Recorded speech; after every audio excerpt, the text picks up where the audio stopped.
நான் இங்கே அரசியல் பேச வரவில்லை. நியாயமானதே.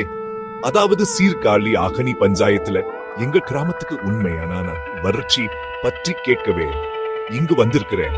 எங்க தேவை எளிமையானவே, ஆனா எங்கள் குரல்கள் கேட்கப்பட வேண்டும்.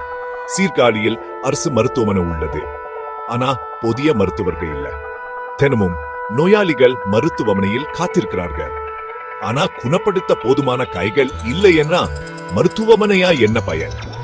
எங்களுக்கு 24 மணி நேரமும் சிகிச்சை, சிறப்பு மருத்துவர்கள் மற்றும் சிறந்த அவசர சிகிச்சை தேவை. உயர்தர சிகிச்சை வசதிகள் ஒரு கனவாக இருக்கக்கூடாது, அவை ஒரு யதார்த்தமாக இருக்க வேண்டும். எங்க பள்ளிகளை பாருங்க. எங்க குழந்தைகள் இங்கு தமாம் வகுப்பு வரை மட்டுமே படிக்கிறாங்க. எங்கள் நடுநிலை பள்ளிகள் ஏன் மேல்நிலை பள்ளிகளா மாறக்கூடாது? எங்கள் குழந்தைகளுக்கு எங்க சொந்த கிராமத்திலேயே 9ஆம் வகுப்பை முடிக்க வாய்ப்பு கிடைக்க வேண்டாமா? அவர்களின் எதிர்காலத்துக்காக அவர்களுக்கு ஆங்கிலம் பேசும் பயிற்சி, கணினி மற்றும் திறன் பயிற்சி தேவை.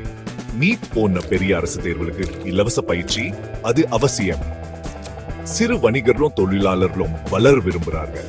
விரிவான கடன்கள், நவீன பயிற்சி மற்றும் சரியான சந்தைகள் இவை ஆடம்பரங்கள் அல்ல, அவை எங்கள் உரிமை. எங்கள் கிராமத்தில் உள்ள பெண்கள் கைவின பொருட்கள் மற்றும் பொருட்களை தயாரிப்பதில் கடினமாக உழைக்கிறார்கள். ஆனா சந்தைகள் எங்கே? ஆன்லைன் விற்பனை வாய்ப்புகளை எங்கே? எங்கள் விவசாயிகளுக்கு எங்களுக்கு பிச்சை வேண்டாம். நியாயமான மானிய விலையில் விவசாய கருவிகளை வாங்க அனுமதிச்சால் போதும். மேலும் எங்கள் நெல், கரும்பு மற்றும் வாழைப்பழங்களுக்கு நல்ல விலைக்கு உத்தரவாதம் அளியுங்க. எங்க தெருக்க உடைந்த சாலைகள், மோசமான விளக்குகள் மற்றும் சரியான பேருந்து நிறுத்தங்கள் இல்லை. தெருட்டை தடுக்க ஒவ்வொரு தெருவிலும் பாதுகாப்பு கேமராக்கள் தேவை. குடிநீர் சுத்தமாகவும் சீராகவும் பாய வேண்டும்.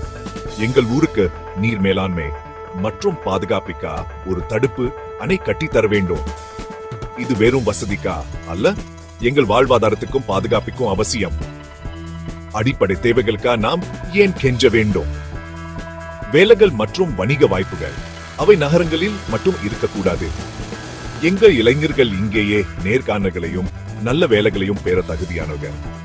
கேளுங்க, முதலமைச்சர் யார் என்பது முக்கியமல்ல, முக்கியமானது இதான் எங்கள் வளர்ச்சிக்கா யார் உண்மையாக உழைப்பாங்க. இதுதான் எங்கள் மக்களின் உண்மையான கோரிக்கை. ஒவ்வொரு வாக்குக்கும் எங்களுக்கு உண்மையான முன்னேற்றம் வேண்டும், வெற்று வாக்குதிகள் அல்ல. எங்களுடன் நின்றதற்கு நன்றி. எங்கள் கோரிக்கைகளுக்கு ஆதரவு அளியுங்கள். இந்த செய்தியை பகிருங்கள். மாற்றத்தை ஒன்னாக தொடங்குவோம். உண்மையான வளர்ச்சியை கொண்டு வருபவர்களுக்கு உங்கள் வாக்கை அளியுங்கள். மேலும் எங்கள் ஊரில் ரயில்வே கிழங்கு வழியாக செல்லும் போது மக்கள் மற்றும் வாகனங்கள் நீண்ட நேரம் காத்திருக்க வேண்டிய நிலை உள்ளது. எங்களுக்கு ஒரு ரயில்வே மேம்பாலம் கட்டி தர வேண்டும். இது எங்கள் பாதுகாப்புக்கும் நேரமும் முக்கியம்.